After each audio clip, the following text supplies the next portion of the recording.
పేరు డాక్టర్ పిల్లి నరసింహారావు. నేను board community council of India national chief adviser. అదేవిధంగా చాలా ప్రజా సంఘాల్లో కూడా లైట్ మెంబర్గా కార్యక్రమాలు పాల్గొంటున్నాను. ఇటీవల భారత చైతన్య యూనియన్ పార్టీలో పొలిటికల్ అఫైర్స్ కమిటీ మెంబర్గా కూడా చేరి పనిచేస్తుంది. ఇది నా పరిచయం.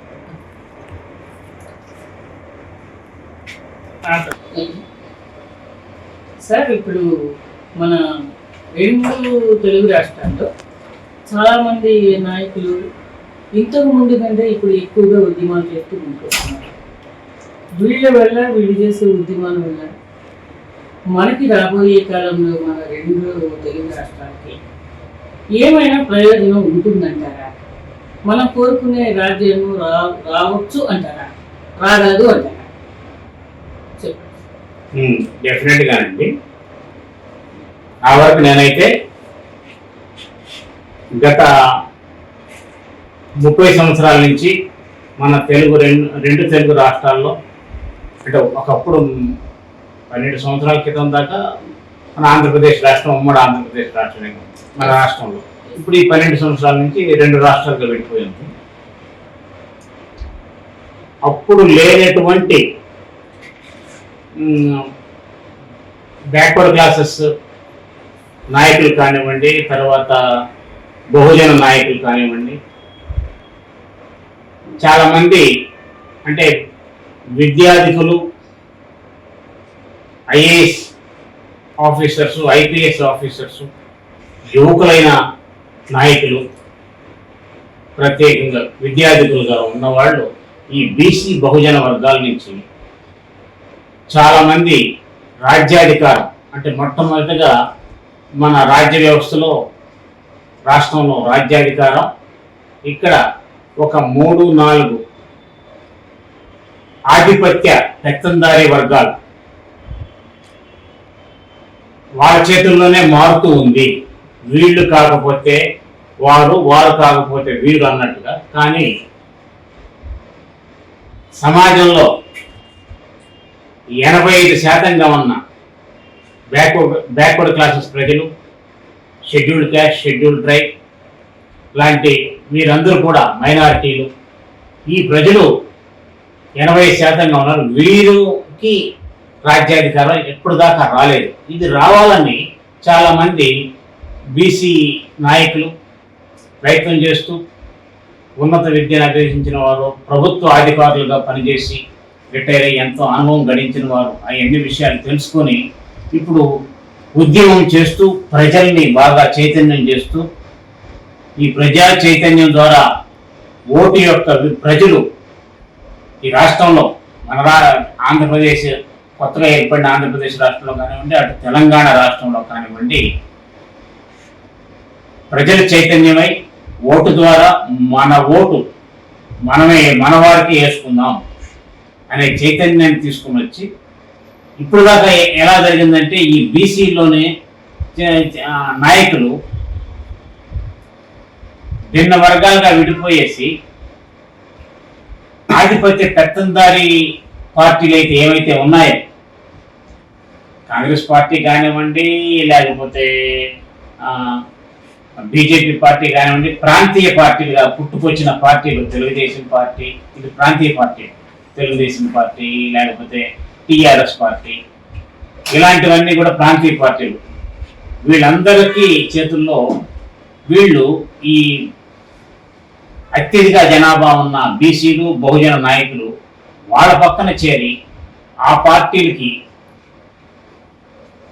పనిచేస్తూ వీళ్ళందరూ ఐక్యం కాలేదు. వీళ్ళందరూ ఐక్యమై ఆ చైతన్యం అనేది వచ్చి మన ఓటు ఎన్నికల్లో, అసెంబ్లీ ఎన్నికలు, పార్లమెంట్ ఎన్నికలు వచ్చినప్పుడు మన ఓటు మనమే వేసుకున్నాం. ఈవెన్ పంచాయతీరాజ్ అప్పుడు కూడా, పంచాయతీ స్థానిక సంస్థలు ఎలక్షన్ వస్తుంటాయి, స్థానిక మున్సిపాలిటీలు, గ్రామ పంచాయతీ, అప్పుడు కూడా ఈ ఆధిపత్య పెత్తందారీ వర్గాలకు కాదు, మన ఓట్లు మనం మెజారిటీగా ఉన్నాం, మన వారికి మనం వేసుకుందాం అనే చైతన్యం కనుక వస్తే తద్వారా మనం అత్యధిక జనాభా ఉన్న మన ప్రతినిధులు మనం ఎన్నుకొని మన వారినే చేతికే ముఖ్యమంత్రిగా కానీ మంత్రులుగా కానీ రాజ్యాధికారం మనకు వస్తుంది అని పూర్తిగా నమ్మి ఇప్పుడు చాలామంది నాయకులు ఇటీవల కాలంలో మనం చూస్తున్నాము. తెలంగాణ రాష్ట్రంలో ఒక IAS officer, retired IAS officer, intellectual forum, backward classes intellectual forum అని పెట్టి ఆయన ప్రజా చైతన్యం బాగానే చేస్తున్నారు. అదేవిధంగా ఒక యువకుడైన మరొక నాయకుడు తెలంగాణలోనే తీన్మార్ మల్లన్న అని బీసీని చైతన్యం చేసే దాంట్లో చాలా మంది ఉన్నారు. అదేవిధంగా IPS officer RS Praveen Kumar, ఆయన కూడా మొదట బహుజన సమాజ్ పార్టీలో చేరారు, మళ్ళీ తర్వాత పార్టీని మారారు. ఇలాంటి వాళ్ళు ఇంతకుముందు ఉండేవాడు కాదు సమాజంలో. రాజకీయాల వైపు విద్యను చేయగల అన్ని విషయ పరిజ్ఞానం ఉన్న వ్యక్తులు ఇంతకుముందు రాజకీయాల వైపు ఇప్పుడు వస్తున్నారు. ఇది కొత్త ట్రెండ్గా మనం చెప్పుకోవచ్చు. ఇది నవ చైతన్యం అని చెప్పుకోవచ్చు. అదేవిధంగా ఆంధ్రప్రదేశ్, ఈరోజు మనం ఆంధ్రప్రదేశ్ ఏర్పడిన తర్వాత ఇటీవల గత 1-2 సంవత్సరాల నుంచి భారత చైతన్య యువజన పార్టీ అని ఒక పార్టీ, బోడే రామచంద్ర యాదవ్ గారు, యువకుడైన బోడే రామచంద్ర యాదవ్ గారు, ఆయన కూడా బీసీ వర్గాల్లో విద్యాధికుడుగా ఉంది. ఆయన ఒక వ్యాపారాలు చేసుకుంటూ ఆర్థిక పరంగా మంచి స్థితిలో ఉండి కూడా అవన్నీ కాదని భారత్ చైతన్య యువజన పార్టీ అని గత 2023లో స్థాపించారు. ఆ పార్టీ స్థాపించారు. అది కాకుండా మనం చూడొచ్చు, ఇప్పుడు ఒక IAS officer, retired IAS officer Vijay Kumar గారు, ఆయన లిబరేషన్ కాంగ్రెస్ పార్టీ పెట్టారు. పూర్ణచంద్రరావు గారు IPS officer, all India Bahujan Samaj party అని ఒక పార్టీ పెట్టి ఆంధ్రప్రదేశ్లో ఆయన చైతన్యం చేస్తున్నారు. తర్వాత రిపబ్లికన్ పార్టీ, ఆ పార్టీలో కూడా మరి ఇంకొక ఐపీఎస్ ఆఫీసరు చేరి ప్రజా చైతన్యం చేస్తున్నారు. సో బీసీలు, ఎస్సీ, ఎస్టీ ఈ బహుజనుల్ని ఈ విధంగా ఓటు విలువ తెలుసుకునేట్టుగా ప్రజలందరూ ఓటు విలువ తెలుసుకొని ఈ ఆధిపత్య పెత్తందారి వర్గాల పార్టీలకు కాదు, మన వారిని మనం గెలిపించుకుందాం, మనకు రాజ్యాధికారం మన చేతికి రావాలి, అప్పుడు మనం రాజ్యాంగపరంగా ఈ ప్రజలకి రాజ్యాంగపరంగా సక్రమంగా ఈ రాష్ట్రంలో కానీ ఈ దేశంలో కానీ సంపద సరిగా పంపిణీ కావట్లేదు. బీదవారు 80 సంవత్సరాలు అయినా కూడా ఇంకా బీదవారుగాను సామాన్య పౌరులుగానే ఉంటున్నారు. వాళ్ళ చేతికి రాజ్యాధికారం రావట్లే. అలాంటి వాళ్ళు అసెంబ్లీ మెట్లెక్కేదానికి కూడా నోచుకోవటం లేదు. ఈరోజు ఎమ్మెల్యేలుగా రావాలంటే పెద్ద పెద్ద సంపన్న కుటుంబాల నుంచి పెద్ద వ్యాపారస్తులు, బడా వ్యాపారస్తులు, కార్పొరేట్ వ్యాపారం చేసేవాళ్ళు కోట్ల ఖర్చు పెట్టి ఎమ్మెల్యేలుగా ఎన్నికవుతున్నారు. ఆ వ్యవస్థ మారాలి, సామాన్యులు కూడా ఎమ్మెల్యేలు కావాలి అనేది ఇప్పుడు నేను చెప్పిన ఈ వర్గాల నాయకులందరూ ప్రజలకి, సామాన్య ప్రజలు, అత్యధికంగా ఉన్న బీసీ, ఎస్సీ, ఎస్టీ సామాన్య ప్రజల్ని చైతన్యం చేస్తున్నారు. ఈ చైతన్యం ఇటీవల బీసీవై పార్టీ, భారత చైతన్య యువజన పార్టీ వ్యవస్థాపక అధ్యక్షుడైన బోడే రామచంద్ర యాదవ్ గారు ఒక దేశంలోనే ఎవరు చేయని ఒక ధర్మదీక్షని అది స్థాపించి ధర్మదీక్షను చేపట్టి ప్రభుత్వం మీద, ఇప్పుడు ఉన్న తెలుగుదేశం ప్రభుత్వం మీద మీరు చాలా అవకతవకలు చేస్తున్నారు, మీరు కరెక్ట్గా చేయట్లేదు, మేనిఫెస్టోలో చెప్పినట్టుగా కూడా మీరు చేయటం లేదు అని ముఖ్యంగా బీసీలకి సంబంధించిన ఒక 5 హక్కులు దేశమంతా తెలిసేట్టుగా చేశారు. ఇంతకుముందు మనకి బీసీ హక్కుల కోసము చాలామంది ప్రయత్నం చేశారు, కానీ భారత చైతన్య యువజన పార్టీ వ్యవస్థాపక అధ్యక్షుడైన బోడే రామచంద్ర గారు చేసిన దీక్ష ఏంటంటే దాదాపు ఒక 45 రోజుల ముందుగానే ఒక మహాసభ పెట్టి ఆ మహాసభలో ఆయన ప్రకటించారు 5 పెండింగ్లో ఉన్న ఒక 4 పెండింగ్లో ఉన్న ఇప్పుడు ఆధిపత్య అగ్రవర్ణాలుగా ఉన్న ఈ పార్టీలు పెండింగ్లో ఉన్న ఎప్పటి నుంచో చెప్పున్నారు. ఏంటి, మేము బీసీలకి కుడగండం చేస్తాము, తర్వాత ఇది బీసీలకి రక్షణ చట్టం బీసీల కోసం మేము వచ్చిన 100 రోజుల్లోనే చేస్తామని తెలుగుదేశం పార్టీ వాళ్ళు అధికారంలోకి రాకముందు ఎలక్షన్ మేనిఫెస్టోలో వాళ్ళు ప్రకటన చేశారు. కానీ ఇప్పుడు దాకా 2 సంవత్సరాలు అయినా కూడా చేయలేదు. బీసీలకు రక్షణ చట్టం, అదేవిధంగా కొత్త రాజధాని మన ఆంధ్రప్రదేశ్ ఏరియాలో రాజధాని కడుతుంటే బీసీల కోసం ఒక 1000 ఎకరాలు మీరు దాదాపు 33,000 ఎకరాలు రైతుల దగ్గర నుంచి తీసుకొని అది కార్పొరేట్లకి కొంతమందికి పిలిచి మేము రూపాయి లీజుకే ఇస్తున్నారు, బీసీలు కూడా ఇవ్వండి, అదేవిధంగా బీసీలు కూడా పరిశ్రమలు పెట్టుకుంటారు, బీసీలు కూడా ఎదుగుతారని ఒక హక్కు కావాలి, అది ఒకటి అడిగారు. రెండో హక్కు తర్వాత బీసీలకి కుల జనగణన ఎంతో చేయాలి, చేస్తా ఉన్నారు, చేయండి వెంటనే. తర్వాత బీసీ కులాలకి కార్పొరేషన్లు పెట్టారు, కార్పొరేషన్లు పెట్టి చైర్మన్ని డైరెక్టర్ని ఇచ్చారు, కానీ నిధులు అవి ఆ కులాలు డెవలప్ కావాలంటే నిధులు ఇస్తేనే కదా కార్పొరేషన్లు పనిచేసేది. నిధులు ఇవ్వలేదు, నిధులు వెంటనే ఇవ్వండి. తర్వాత స్థానిక సంస్థలలో చట్టసభలలో కూడా బీసీలకి రిజర్వేషన్లు కల్పించండి. అది ఎప్పుడో చాలా రోజుల నుంచే మండల కమిషన్ అప్పటి నుంచే రికమెండ్ చేస్తున్నారు, చట్టసభలో బీసీలకి రిజర్వేషన్లు ఇవ్వాలి అని. ఎందుకంటే ఒక బీసీలో ఉన్న ఇప్పుడు దొమ్మర కులం అని ఉంటుంది, లేకపోతే గంగిరెద్దుల వాళ్ళని ఎమ్మెల్యేగా మనం చూడాలంటే చూడలేము, మామూలుగా సీట్ ఇచ్చినా కూడా వాళ్ళు గెలవు. అలాంటి వాళ్ళు కూడా రేపు రిజర్వేషన్ వచ్చి వాళ్ళకి నామినేట్ అయిపోతే బీసీలో డిఎన్టీ కులాలని ఉంటాయి.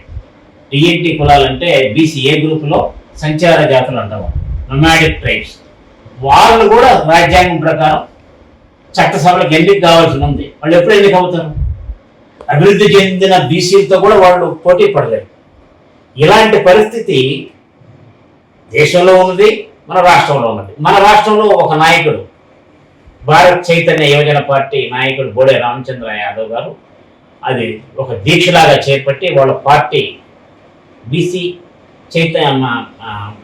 భారత్ చైతన్య యువజన పార్టీ ద్వారా కేడర్ మొత్తం ప్రజా చైతన్యం చేస్తూ ఇంటింటికి పాంప్లెట్స్ చేసి బీసీలందరికీ పంచిపెడుతూ మొత్తం ప్రజలందరికీ కూడా ఈ హక్కులు ఎందుకు అడుగుతున్నాం అనే ఒక ఉద్యమంలాగా చేసి దీక్ష చేసి నిరాహార దీక్షకి కూర్చొని మొత్తం దేశమంతా కూడా ఇటు ఆంధ్రప్రదేశ్ రాజధాని వైపు చూసేట్టుగా చేశారు. ఇది ఒక చైతన్యానికి నిదర్శనం, అది నాంది. సో ఇటు ఐఏఎస్ ఆఫీసర్ విజయ్ కుమార్ గారు, తర్వాత చాలామంది ఈ విధంగా ఇప్పుడు వచ్చిన ఇప్పుడు ఇందాక చెప్పారు పూర్ణచంద్రరావు గారు అని ఒక ఐపీఎస్ ఆఫీసర్, ఇలాంటి వ్యక్తులందరూ కూడా రాజకీయం వైపు ఈరోజు ప్రజా చైతన్యం చేసడానికి వాళ్ళు కృషి చేస్తున్నారు. ప్రజా చైతన్యం క్షేత్రస్థాయిలో జరగవలసి ఉంది. ప్రజలు అది అక్కడ చైతన్యమై స్థానిక సంస్థల్లో కానీ ఓటర్ చైతన్యం కావాలి. ఓటర్ చైతన్యం అనేదానికి వీళ్ళందరూ కృషి చేస్తారు అని నేను పూర్తిగా భావిస్తున్నాను. డెఫినెట్గా ఇది వస్తుందని. ఓకే సార్, ఇప్పుడు రామచంద్ర యాదవ్ గారు మొన్న నిరాహార దీక్ష చేపట్టారు. 37%, 44% అంతా మన బీసీలు ఉంటున్నాయని మీరు అంటున్నారు. ఎంతమంది బీసీలు ఆయనకి సపోర్ట్గా ఆయన నిరాహార దీక్షకి సపోర్ట్ ఇచ్చారు? ఎంతమంది, ఎన్ని జిల్లాల్లో, ఎన్ని ఊళ్ళల్లో, ఎన్ని మండలాల్లో, ఎన్ని నియోజకవర్గాల్లో ఆయనకి సపోర్ట్గా నిలబడ్డారు బీసీలందరూ? రేపు వీళ్ళందరూ మళ్ళీ రామచంద్ర యాదవ్ గారికి సపోర్ట్గా నిలబడతారని మీకు నమ్మకం? ఒకటి విషయం మనం గమనించాలండి, ఏంటంటే ఇది భారతదేశంలో ఇటు బీసీ హక్కుల కోసము పార్లమెంటు సెషన్లు జరిగేటప్పుడు, అసెంబ్లీ సెలక్షన్లు జరిగేటప్పుడు రాజకీయ నాయకులు చాలాసార్లు మాట్లాడుంటారు. చాలాసార్లు దేశవ్యాప్తంగా ర్యాలీలు, ధర్నాలు అలాంటివి కూడా జరిగి ఉన్నాయి. దేశంలో బీసీలందరూ దాదాపు 60% ఉన్న బీసీలు దేశంలోనే మనకి బిందేశ్వరి ప్రసాద్ మండల్ అనే ఒక వ్యక్తి బీపీ మండల్ కమిషన్ ఇంప్లిమెంట్ చేశారు. ఎప్పుడు అది ఆయన ఇచ్చిన రిపోర్ట్ని బీసీకి కేంద్ర ప్రభుత్వాలు మొట్టమొదటి రిజర్వేషన్ లేదు, రిజర్వేషన్ కల్పించబడింది 94 నుంచి. ఆ ప్రాంతంలో పెద్ద ఉద్యమం జరిగింది దేశంలోనే. అది మండల్ రిజర్వేషను కేంద్ర ప్రభుత్వం విద్యా ఉద్యోగాల్లో రిజర్వేషన్ ఇవ్వకూడదు అని ఒక వర్గం, బీజేపీ పార్టీ ముఖ్యంగా ఎల్కే అద్వానీ గారు అప్పుడు రథయాత్ర చేశారు సోమనాథ్ నుంచి అయోధ్య వరకు. ఈ రథయాత్ర ఎందుకంటే అప్పుడు బీసీ ఈ మండల్ కమిషన్ ఇంప్లిమెంట్ చేసే ఉద్యమం జరుగుతుంటే దాన్ని డైవర్ట్ చేసడానికి అది యాత్ర చేస్తాను చాలా మంది చెప్పారు. అప్పుడే మండల్ వర్సెస్ కమండల్ అనే ట్వీట్లు కూడా చాలా వరకు జరిగినాయి. ఆ మండల్ ఉద్యమం అప్పుడు కాన్షీరామ్ గారు బహుజన సమాజ్ పార్టీ కార్యకర్తల్ని 1000 మందిని 1,00,000 మందిని ఢిల్లీలో జంతర్ మంతర్ వద్ద సమీకరించి బీసీ రిజర్వేషన్లు ఇంప్లిమెంట్ చేయాలి దేశంలో అని మొట్టమొదట బీసీల కోసం రిజర్వేషన్ మండల్ కమిషన్ని ఇంప్లిమెంట్ చేసేదానికి బాగా అప్పుడు సహాయం చేసిన వ్యక్తి కాన్షీరామ్ గారు. బీఎస్పీ ప్రభుత్వం వచ్చింది నార్త్ ఇండియా, ఉత్తరప్రదేశ్లో. ఆయన ఒక నినాదం కూడా చేశారు. అది ఏంటంటే ఆ నినాదము మండల్ కమిషన్ లాగూ కరో నైతో కుర్చీ ఖాళీ కరో అని ప్రధానమంత్రి మీద ఒత్తిడి తీసుకొని వచ్చారు. ఒక ప్రధానమంత్రి దేశంలో బీసీ రిజర్వేషన్లు మండల్ కమిషన్ ఇంప్లిమెంట్ చేసిన దానికి తన పదవిని కోల్పోయాడు. విశ్వనాథ్ ప్రతాప్ సింగ్, విపి సింగ్ అంటాము. ఒక వర్గమేమో మండల్ కమిషన్ ఇంప్లిమెంట్ అప్పుడు కోయలేషన్ గవర్నమెంట్ కేంద్ర ప్రభుత్వంలో నడుస్తుంది. ఒక వర్గము భిన్నమైన పార్టీలు ఆ ప్రభుత్వానికి సపోర్ట్ చేసి ఉన్నాయి పార్లమెంట్లో మెజారిటీ. ఒక వర్గము మండల్ కమిషన్ ఇంప్లిమెంట్ చేయాలని, మరొక వర్గము ఇంప్లిమెంట్ చేస్తే మేము సపోర్ట్ విత్డ్రా చేస్తున్నాం. అలాంటి పరిస్థితిలో విపి సింగ్ గారు ప్రధానమంత్రి, నేను ఇంప్లిమెంట్ చేయకపోయినా నన్ను దించేస్తారు, ఇంప్లిమెంట్ చేసినా నన్ను దించేస్తారు, నేను మండల్ కమిషన్ ఇంప్లిమెంట్ చేసే నేను దిగిపోతాను అని చెప్పి ఆయన మండల్ కమిషన్ ఇంప్లిమెంట్ చేశాడు. అది ఈ భారతదేశ చరిత్రలో మహాత్మా జ్యోతిబా పూలే మొట్టమొదటి ఉద్యమం చేస్తే, తర్వాత బీసీ బహుజనులకి అంబేద్కర్ గారు చేసిన ఈ రాజ్యాంగము, ఇది 2వ విప్లవంగా సామాజిక విప్లవం. ఈ రాజ్యాంగం ద్వారా అంబేద్కర్ సామాజిక విప్లవం తీసుకుని వచ్చారు. దాన్ని 2వగా చెప్పుకోవచ్చు. ఇది మనము మండల కమిషన్ కూడా మరొక విప్లవంగా, సామాజిక పరమైన విప్లవంగా అప్పుడు చెప్పుకున్నాం. అందరూ చెప్పారు, మొత్తం దేశంలో మొత్తం వ్యవస్థలన్నీ కూడా ఒక సామాజిక విప్లవం వచ్చింది మండల కమిషన్ ఇంప్లిమెంట్ చేసినప్పుడు. ఆ తర్వాత ఇప్పటి వరకు మొన్న భారత చైతన్య యువజన పార్టీ రాష్ట్ర అధ్యక్షుడు బోడే రామచంద్ర యాదవ్ గారు ఆ నిరాహార దీక్ష కూర్చొని దాకా మళ్ళీ ఒక చైతన్యం, ఒక సెన్సిటైజేషన్ దేశవ్యాప్తంగా, ఈ రాష్ట్రంలోనే కాదు దేశవ్యాప్తంగా సెన్సిటైజేషన్ అయింది ఆ ఇష్యూ, బీసీల హక్కుల కోసం. ఇది ఇంకొక విప్లవంగా చెప్పవచ్చు.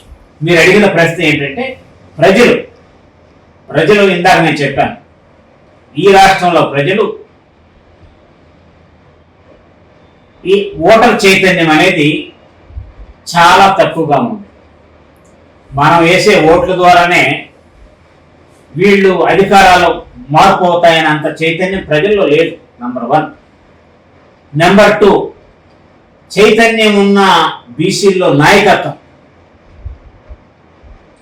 ఆల్రెడీ ఉన్న ఆధిపత్య పెత్తందారీ వర్గాల పార్టీల్లో పనిచేస్తున్నారు, వాళ్ళ కట్టుబడి పనిచేస్తున్నారు. ఇప్పుడు కూడా వీళ్ళందరూ ఏదో భారత చైతన్య యువజన పార్టీ గోడే రామచంద్ర యాదవ్ గారు బీసీ హక్కుల కోసం చేసుకుంటున్నారంట అని అందరూ అనుకున్నారే, కానీ వాళ్ళు ఫ్రీడమ్ లేకుండా పార్టీలో బయటకు వచ్చి మాట్లాడే పరిస్థితి లేదు. అయితే చర్చ అనేది జరిగింది, చాలా మందిలో చర్చ జరిగింది. ప్రజా సంఘాలు బీసీల కోసం పనిచేస్తున్న ఎంప్లాయీస్ సంఘాలు కానివ్వండి, జాతీయ బీసీ సంక్షేమ సంఘం కానివ్వండి, చాలామంది దీక్ష జరిగే చోటుకు వచ్చి తమ యొక్క మద్దతు తెలియజేయడం జరిగింది. ప్రతిరోజు పొద్దున్న నుంచి సాయంత్రం దాకా ఆయన నిరాహార దీక్ష కూర్చున్నది కేవలం 4 రోజులే. జ్యోతిబా పూలే జయంతి రోజున నిరాహార దీక్ష కూర్చున్నారు. తర్వాత అంబేద్కర్ జయంతిన ఆయన్ని విరమింపు చేశారు, క్యాడర్ కానివ్వండి. ఎందుకంటే మీరు బాగుండాలి, మీరు ప్రాణంతో ఉండాలి, ఇది ఒక చైతన్యం వచ్చింది, ఆ హక్కులు ఇప్పుడు వెంటనే ప్రభుత్వం ప్రకటించినా ప్రకటించకపోయినా కూడా ముందు మీరు నిరాహార దీక్ష మానేయండి అని చాలా రాజకీయ పార్టీలు, ఇప్పుడు రాజకీయ పార్టీలో సమాజ్వాదీ పార్టీ రాష్ట్ర అధ్యక్షుడు వచ్చారు. అదేవిధంగా Congress, liberation Congress party leader డైరెక్ట్గా వచ్చి అక్కడ మద్దతు ప్రకటించారు. ఒక 400 కిలోమీటర్ల ప్రయాణం చేసి హైదరాబాద్ నుంచి, తెలంగాణ రాష్ట్రం నుంచి ప్రజా సంఘాలు, చాలా ప్రజా సంఘాలు వరుసగా 2వ రోజు, 3వ రోజు, 4వ రోజు కూడా ప్రజా సంఘాలు వచ్చారు. కాంగ్రెస్ పార్టీ అధ్యక్షురాలు షర్మిలారెడ్డి వాళ్ళ ప్రతినిధిని ఇక్కడ పంపించారు. సో ప్రజా సంఘాలు, చాలా ప్రజా సంఘాలు, బీసీ బహుజన ప్రజా సంఘాలు అన్నీ వచ్చాయి. దాదాపు విజయవాడ నుంచి, గుంటూరు నుంచి తండోపతండాలుగా వచ్చారు. అయితే ఉన్నది రాష్ట్రంలో ఉన్నది 3 కోట్ల మంది ప్రజలు. 3 కోట్ల మంది ప్రజలు రాగలరా? అంత చైతన్యం ఇంకా రాలేదు. అయితే ఒక సెన్సిటైజేషన్ జరిగింది. అలాంటి సెన్సిటైజేషన్ ఇప్పుడు దాకా చైతన్యం అనేది అసలు జరగలేదు. సో ఇది ఒక మంచి సంకేతంగా మేము భావిస్తున్నాం. తప్పకుండా ఈ సెన్సిటైజేషను ఓటర్ చైతన్యానికి గ్రౌండ్ లెవెల్లో రాబోయే స్థానిక సంస్థల ఎలక్షన్లో ఈ చైతన్యం, ఈ మార్పు డెఫినెట్గా ఉంటుందని నేను భావిస్తున్నాను. ఓకే సార్, మీరు చెప్పింది బాగుంది. ఈ రామచంద్ర యాదవ్ గారు ఇంతవరకు చేశారు, బాగానే ఉంది. చాలామంది నాయకులు చేస్తున్నారు. మళ్ళీ ఏదో ఒక పార్టీలోకి వాళ్ళ వాళ్ళ వాళ్ళ లాలూచితో, వాళ్ళ స్వార్థం కోసం కలిసిపోతున్నారు. రేపు ఈ రామచంద్ర యాదవ్ గారు కూడా అలా కలవకుండా ప్రజల కోసం నిలబడి ఉంటారా? ఇది ప్రజలు నమ్మొచ్చా? ఈ విషయంలో మనం ఆలోచించాల్సింది ఏంటంటే, ఇప్పటి వరకు ఇండివిజువల్గా ఆంధ్రప్రదేశ్ రాష్ట్రంలో ఒక యువ నాయకుడు ఎవరో కూడా బీసీల నుంచి, రాష్ట్రంలో అత్యధిక జనాభా ఉన్న బీసీల నుంచి తనొక్కడే ముందుకొచ్చి, స్టార్టింగ్ నుంచి ముందుకు వచ్చి,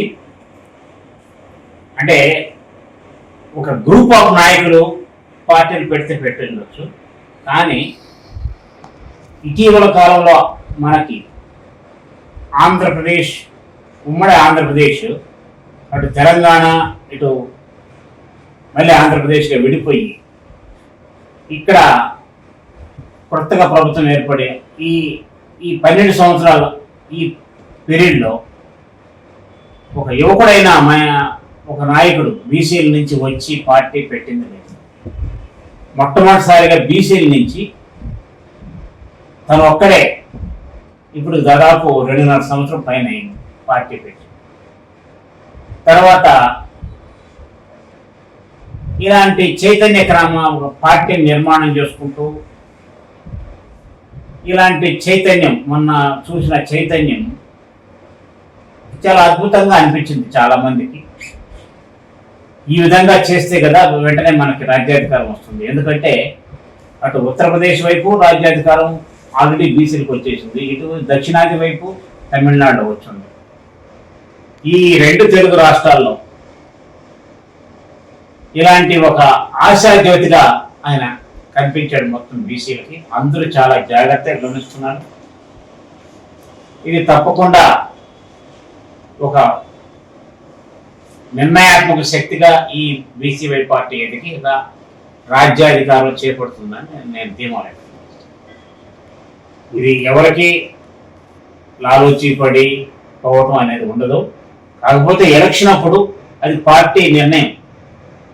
పార్టీలు ప్రతి పార్టీ కోయలేషన్ కోసం ఒక కూటమిగా ఏర్పడి ఓటు షేర్ కాకుండా ఈ సిద్ధాంతాలతో ఉన్న అన్ని పార్టీలు ఏర్పడవచ్చు, అంత ఉంటుంది తప్ప ఈ పార్టీని తీసివేసి ఇంతకుముందు ప్రజారాజ్యం అనే ఒక పార్టీ వచ్చింది. ప్రజారాజ్యం పార్టీ ఒక పెద్ద సినిమా స్టార్ స్థాపించారు. కానీ ఎలా వచ్చిందో చాలా చైతన్యం వచ్చింది, మళ్ళీ 5-6 సంవత్సరాల లోపల పోయింది పూర్తి. అలా మాత్రం జరగదు అని నేను బలంగా విశ్వసిస్తున్నాను. జరిగే అవకాశం ఏమాత్రం లేదు.